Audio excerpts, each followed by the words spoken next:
firefighters are tackling a blaze in a business in the center of Paris, after a powerful explosion, which reportedly injured many people. Cars were wrecked and other buildings damaged by the blast on Rue d'Artois in the Nice arrondissement. Police have asked people to stay away from the area to allow emergency services access. A gas leak is thought to have caused the explosion in a bakery, a French public radio journalist tweeted. La Pierre facture de police nombre blesses, Rue du Pont-d'Artois. Dans le Nine, April as une violente explosion. De l'anglais, une fuite de gaz. Intervention de l'Obert, a state bank pause. End of Twitter post by @ATHFLURNIR. Intervention and cause. Dead at Pompiers Brice. Pas un incendie, general. Commerce suivi une forte explosion. Rue d'Artois dans le Nine. Vitesse effectuate le passage of vehicles desiccas. End of Twitter post by @Preflice. Paris and other French cities have been bracing themselves for an round of anti-government protests by Yellow Vest demonstrators, with 80,000 police officers due to be on duty on Saturday. A popular tourist attraction has become the latest Chinese company to show solidarity with Huawei's chief finance officer, Meng Wanzhou, who was arrested in Canada on 1 December. Shannon Mountain Scenic Park in eastern Henan province said it would waive the $9.40, 65 yuan, ticket fee for anyone carrying a Huawei phone. Ms. Meng, who was given bail in Canada, faces extradition to the United States on charges of breaking Iran sanctions. Her case has upped tensions with China. U.S. Huawei phones shoot grand photos on the mountain. A notice on the Shannon Park's social media account said, "We wish friends around the world who support Huawei's success in bliss." The offer would last until 29 December. The South China Morning Post reported, but it was met with some criticism among China's social media users, who claimed it was discriminatory. Huawei phone owners are being offered other entitlements too. They can get a 20% discount at a bar in Beijing. Seen in Beijing, bring a Huawei phone and get 20% off. Similar to this story we covered yesterday. https://coqxl1iypqlpic Twitter.com Sokolov. End of Twitter post by @luoxinji. At least one firm has threatened to penalize anyone buying Apple products. A few days ago, Manpada Shenzhen, based London display manufacturer, offered subsidies to any employees buying Huawei phones. It also pledged to fine anyone who bought an Apple iPhone. United States prosecutors alleged Ms. Meng 46 used a Huawei subsidiary called Skycom to evade sanctions on Iran between 2009 and 2014. They also allege she publicly misrepresented Skycom as being a separate company from Huawei, and that she deceived banks about the true relationship between the two companies. Ms. Meng, who is the daughter of Huawei's founder, has denied any wrongdoing and said she will contest the allegations. Life of Huawei's high-flying heiress. The United States has been investigating the Chinese telecoms giant, the world's second-largest smartphone maker, since 2016, believing that it used Skycom to bring the United States manufacturing equipment and millions of dollars in transactions to Iran in violation of sanctions.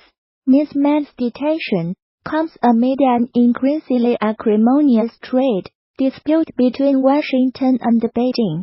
China is angry at her detention, saying she has not violated any laws. Beijing has threatened severe consequences unless Canada releases the executive. Since her arrest, 2 Canadians, a former diplomat and a businessman, have been detained in China on suspicion of harming national security. United States President Donald Trump said last week that he might intervene in the United States Justice Department's case against Ms. Mann if it would serve national security interests or help achieve a trade deal with China. If I think it's good for what will be certainly the largest trade deal ever made, which is a very important thing, what's good for national security, I would certainly intervene if I thought it was necessary, he told Reuters news agency. Canada reacted by urging Mr. Trump not to politicize the situation. Our extradition partners should not seek to politicize the extradition process or use it for ends other than the pursuit of justice, Foreign Minister Chrystia Freeland said. 2 Scandinavian women tourists have been found dead in Morocco, with kids to their necks, the country's interior ministry said. Both bodies were found near the town of Imlia in the high Atlas mountain range, near the foot of North Africa's highest peak, Mount Dabco. The women, from Denmark and Norway respectively, have not yet been named. A police investigation has been launched into their deaths, the Interior Ministry statement said. A poacher has been ordered to watch the Disney film Bambi repeatedly after he was convicted of illegally killing hundreds of deer. Missouri hunter David Pari, Jr., must view the film at least once a month during his year-long sentence. He was arrested in August along with 2 family members for killing the deer, taking their heads and leaving their bodies to rot. Prosecutors said it is reportedly one of the biggest poaching cases in Missouri history. On top of the jail sentence for the illegal deer hunting, Judge Robert George ordered Pari Jr. to view the Walt Disney movie Bambi, with the first viewing being on or before December 24, 2018, and at least one such viewing each month thereafter. During his spell in prison, the 1942 cartoon about woodland creatures shows a hunter kill the mother of eponymous deer character Bambi. A months-long investigation, spanning several states, led to the arrest of Pari Jr., his father David Pari, Sr., and his brother Kyle Pari, according to local newspaper, the Springfield News Leader. While the total number of deer taken illegally is unknown, Lawrence County's conservation agent Andy Barnes said it could be several hundred. Pari Jr. received a year-long sentence in Lawrence County Prison after pleading guilty to illegally taking wildlife.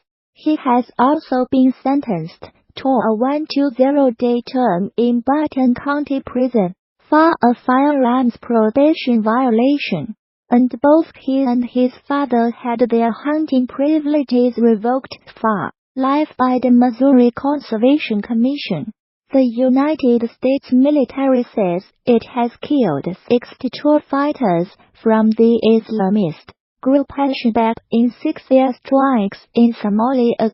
4 airstrikes on Saturday killed 32 militants, and a further 2 on Sunday killed 28, it said in a statement. These were the deadliest air attacks in Somalia since November 2017, when the United States said it had killed 100 militants. Somalia has seen a sharp increase in the number of airstrikes and casualties since President Donald Trump took office in the United States in January 2017. A tally by the Bureau of Investigative Journalism reveals that at least 400 people have been killed in airstrikes since the beginning of 2017, far more than the previous 10 years combined. The latest strikes bring to at least 30 the number carried out in Somalia so far this year, compared with 35 recorded in 2017. The United States has a huge military base in neighboring Djibouti, from where it launches attacks on the militants. Mr. Trump gave the United States military greater authority in March 2017 to attack militants in Somalia.